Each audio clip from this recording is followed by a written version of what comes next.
걸음 더 친절하게 김소연의 백브리핑 시작합니다. 첫째 브리핑, 민심보다 문심입니다. 여당 서울시장 후보들의 친문재인 경쟁이 뜨겁습니다. 먼저 박영선 전 장관 원조 논쟁에 불을 붙였습니다. 사실 저는 원조 친문이거든요. 2012년에는 제가 대통령님 모시고 다녔어요. 그러면서 2017년 대선 때 당시 문재인 후보와 밀고 당기게 한 사연도 소개했습니다. 문재인 대통령께서 2017년도 네. 저한테 전화를 하셨죠. 따로. 안 받았죠. 3시간 동안 그냥 그동안 섭섭함. 다 사라졌어. 사실 박 전 장관 지난 대선 땐 안희정 후보 캠프에서 문 대통령과 대척점에 있었죠. 그런 나라를 만들어줄 사람이 누굴까요?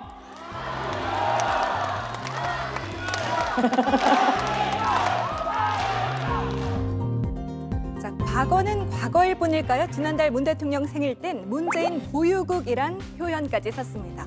우상호 의원 이에 질세라 오늘 올린 영상에서 문재인 지키겠다고 선언했습니다.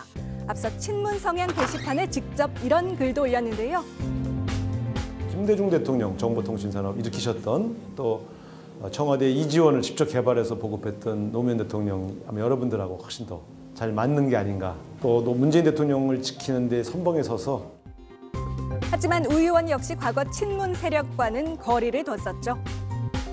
적어도 더불어민주당은 제가 원내대표로 있는 동안은 문재인 후보의 사당이다 이렇게 말할 수는 없을 것입니다. 제가 친노도 아니고 친문도 아니고요. 자, 그럼에도 두 예비 후보가 문재인 마케팅에 사활을 건 이유, 당내 경선에서 50%를 차지하는 당원 투표 의식해서겠죠. 하지만 지나친 친문 구애로 시민들 시장을 뽑는 건지 대통령 측근을 맞추는 건지 헷갈릴 만도 합니다. 마침 오늘 저녁 두 후보 유튜브로 국민 면접 본다네요.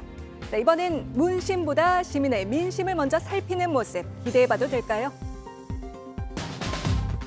다음 브리핑, 우리 사후 되세요입니다. 직장인 익명 게시판에 글 하나가 올라왔습니다.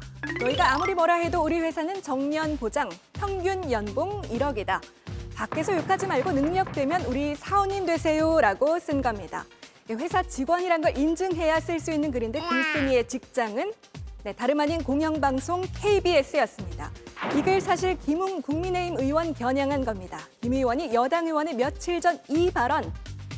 부산에 계시는 분들은 조중동, TV조선, 채널A를 너무 많이 보셔서 어떻게 나라 걱정만 하고 계시는지 제가 한심스럽습니다.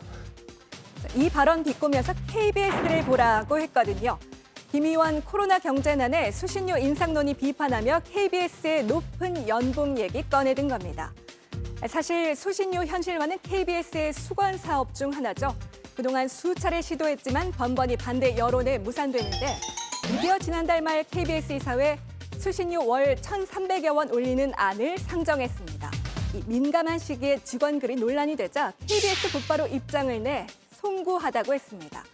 그러면서 임금체계 개선 등 경영 효율화에 최선을 다하겠다고 했는데요. 가황 나훈아의 지난 추석 KBS 출연 당시 발언이 떠오릅니다. KBS가 이것저것 눈치 안 보고 정말 국민을 위한 방송이 되면 좋겠다.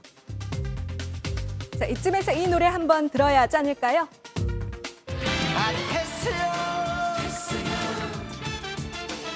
세상이 왜 이래 왜 이렇게 힘들어. 네, 오늘 백브리핑 여기까지입니다.